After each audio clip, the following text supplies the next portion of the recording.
بسم اللہ الرحمن الرحیم۔ کلاس میں اسکول کے ایک نئے استاد داخل ہوتے ہیں۔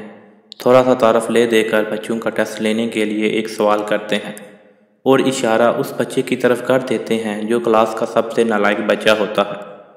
استاد کا اشارہ دیکھ کر کلاس کے دوسرے بچے ہنسنے لگتے ہیں کہ استاد جی نے جواب دینے کے لیے اٹھایا بھی تو کس بچے کو، لیکن استاد تو پھر استاد ہوتا ہے۔ ان کو سمجھ آ گئی کہ یہ کلاس کا سب سے نالائق بچہ ہوگا، اسی لیے سب بچے ہنس رہے ہیں۔ استاد نے بچے کو بیٹھنے کے لیے کہا اور 10 دینے میں مصروف ہو گئے۔ چھٹی کے وقت استاد نے اس نالائق بچے کو اپنے پاس بلا لیا اور جب سب بچے چلے گئے تو استاد نے اس بچے کو ایک سوال دیا اور اس کا جواب بھی لکھ کر دیا اور کہا کہ اسے یاد کر لو اور کل جب میں کلاس میں سوال کروں گا تو یہ جواب تم نے مجھے کلاس میں دینا ہے۔ بچے نے وہ سوال اور جواب یاد کر لیا۔ دوسرے دن جب استاد کلاس میں آئے تو انہوں نے وہی سوال جو اس نالائق بچے کو دیا تھا ساری کلاس سے پوچھا۔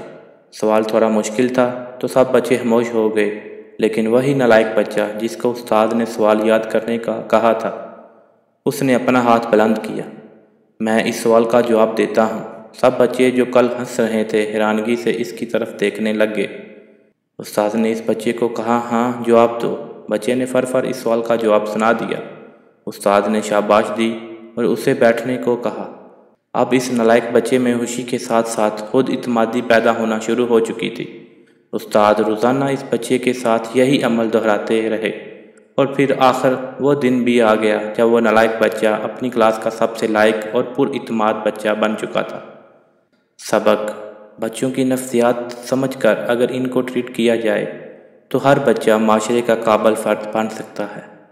مزید اچھی ویڈیو کے لیے اردو زون کو سبسکرائب کریں، ویڈیو کو لائک کریں، شیئر کریں اور کمنٹ سیکشن میں اپنی رائے کا اظہار ضرور کیجیے۔ شکریہ، جزاک اللہ۔